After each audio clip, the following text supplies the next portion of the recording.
Hello, hope everyone's having a good day, and I brought you here today to discuss the fire safety code enforcement in our jurisdiction, with that being Slippery Rock, Pennsylvania. What we'll be discussing today is I will briefly go over the fundamental principles of education, enforcement, and engineering in the context of fire safety code enforcement in our jurisdiction.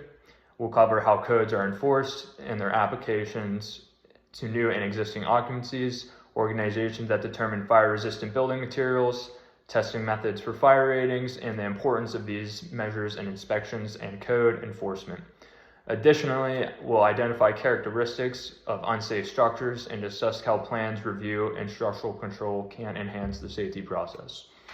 So to start off, we'll be going over the fundamental key parts, which will be education, enforcement, and engineering. And I'll start off with education first. And education involves informing the public and professionals about the fire safety practices and code requirements. So initially going into this, what you really want to do is try to raise awareness, whether that be through classes. You could do this at elementary schools, like what we're doing here at this council meeting, just any method to get through awareness to raise awareness on the hazards of fire safety. So the next one we'll be going over is enforcement, and what enforcement does is it ensures compliance with these codes through inspections and penalties. So maintaining regular inspections is extremely crucial to make sure that there's no potential part of any, whether it be a business, a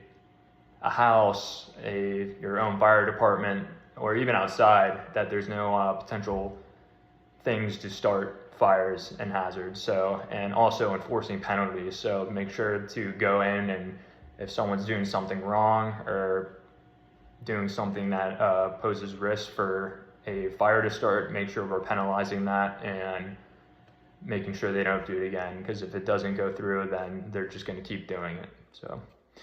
And the next we'll be going over is engineering, and engineering involves designing buildings with fire-resistant materials and systems to prevent and mitigate fire. So making sure things have fire resistance in the building, so whether that be the walls, the chairs, even your clothing, and make sure it's the proper FR clothing so you don't catch on fire.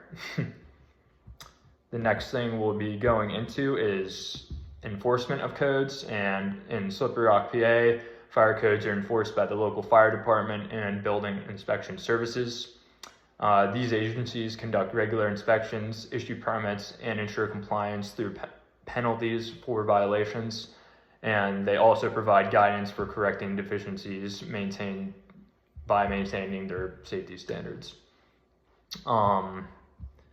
Next, we'll be diving into the application of the codes to new and existing occupancies, and fire codes apply to both new and existing buildings.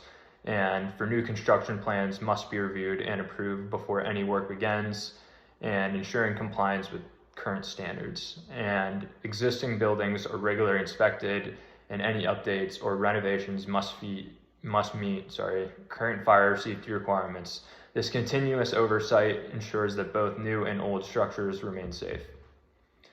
Now to go into organization determining fire resistance, and local organizations such as the Building and Fire Research Lab and the National Fire Protection Agency, other known as the NFPA, and play a crucial role in determining the fire resistance of building materials.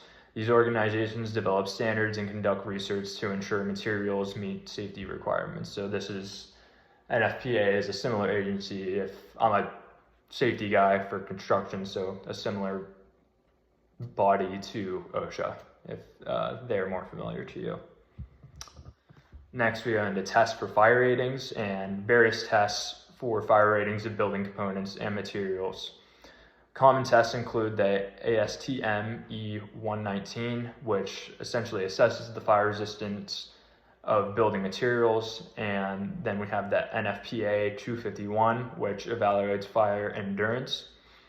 These tests simulate fire conditions to ensure materials can withstand high temperature for specified periods of time. And yeah,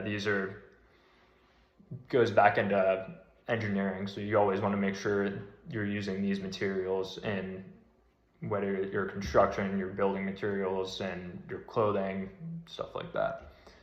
So next we'll be getting into fire tests and ratings and inspection and code enforcement. Fire tests and ratings are vital for inspection and code enforcement. Inspectors use these ratings to evaluate fire-resistant materials and ensure buildings comply with these safety standards. Materials that fail to meet these standards must be replaced or upgraded, maintaining a high level of safety. And next we'll be going into characteristics of unsafe structures, and these unsafe structures often exhibit characteristics such as inadequate fire resistance, poor maintenance, and non-compliance with current codes.